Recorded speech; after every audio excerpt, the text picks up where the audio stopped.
વૈદિક જ્યોતિષ શાસ્ત્રમાં શુક્ર ગ્રહને ભોગ, આકર્ષણ, ધનૈશ્વર્યનો કારક માનવામાં આવે છે. આ સાથે તેમને દૈત્યોના ગુરુ પણ માનવામાં આવે છે. તેવામાં શુક્રના રાશિ પરિવર્તનની અસર દરેક રાશિના જાતકોના જીવનમાં સકારાત્મક કે નકારાત્મક પડે છે. જે રીતે શુક્ર એક ચોક્કસ સમય બાદ રાશિ પરિવર્તન કરે છે, આ રીતે એક ચોક્કસ સમય બાદ નક્ષત્ર પરિવર્તન પણ કરે છે. શુક્રના નક્ષત્ર પરિવર્તનની અસર પણ દરેક 12 રાશિઓ પર પડે છે. જ્યોતિષ શાસ્ત્ર અનુસાર આ સમયે શુક્ર રેવતી નક્ષત્રમાં બિરાજમાન છે. તો 25 એપ્રિલે સવારે 12:07 પર અશ્વિની નક્ષત્રમાં પ્રવેશ કરશે, જ્યાં પર 5 મે સુધી રહેશે. તેવામાં આ 10 દિવસ દરમિયાન કેટલાક જાતકોને વિશેષ લાભ મળી શકે છે. આવો જાણીએ શુક્રના અશ્વિની નક્ષત્રમાં જવાથી કયા જાતકોનું ભાગ્ય ચમકી શકે છે. વૈદિક જ્યોતિષના 27 નક્ષત્રોમાંથી પ્રથમ નક્ષત્ર અશ્વિની માનવામાં આવે છે. આ નક્ષત્રના સ્વામી કેતુ માનવામાં આવે છે અને દેવતા અશ્વિની કુમાર માનવામાં આવે છે. કેતુને શુક્ર ગ્રહનો મિત્ર માનવામાં આવે છે.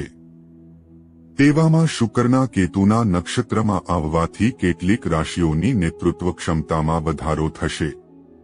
આ સાથે તેને કામના સિલસિલામાં વિદેશ યાત્રાની તક મળી શકે છે. વેપાર અને નોકરીમાં પણ ખૂબ લાભ મળી શકે છે.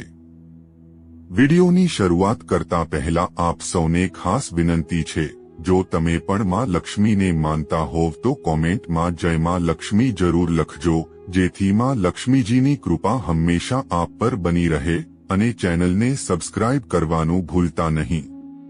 1. મેષ રાશિ. શુક્ર નક્ષત્ર પરિવર્તન કરી આ રાશિના પ્રથમ ભાવમાં રહેશે. તેવામાં આ રાશિના જાતકોને ખૂબ લાભ મળી શકે છે. પ્રોફેશનલ ક્ષેત્રમાં પ્રગતિનો યોગ જોવા મળી રહ્યો છે. કાર્યક્ષેત્રમાં તમારા કામની પ્રશંસા થશે, જેનાથી તમને પ્રમોશન અને પગાર વધારો મળી શકે છે.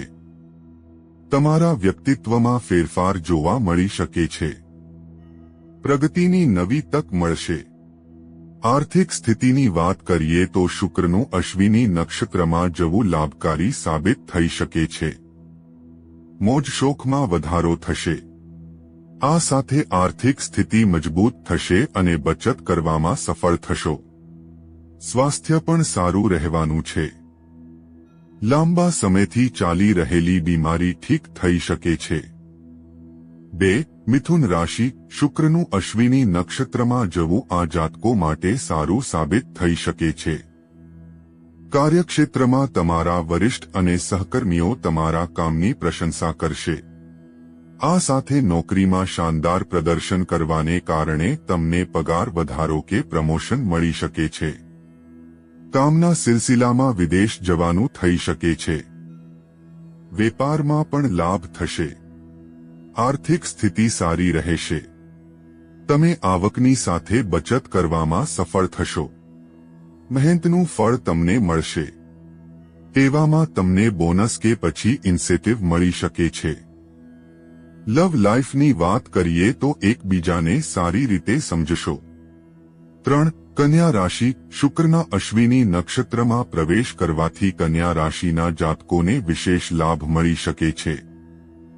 આ રાશિના જાતકોને પ્રમોશન સિવાય નવી તક મળી શકે છે. વરિષ્ઠો અને સહકર્મીઓનો પૂરો સહયોગ પ્રાપ્ત થશે.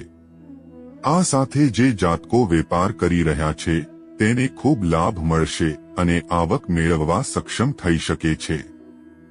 પરિવારની સાથે સારો સમય પસાર થશે. આર્થિક સ્થિતિની વાત કરીએ તો તમે કમાણીની સાથે બચત કરી શકો છો. આવકના નવા સ્ત્રોત ખુલશે. અટવાયેલા પૈસા પરત મળી શકે છે. મિત્રો, વિડિયો પસંદ આવ્યો હોય તો લાઈક, શેર અને સબસ્ક્રાઇબ જરૂર કરજો. જય માતા લક્ષ્મી.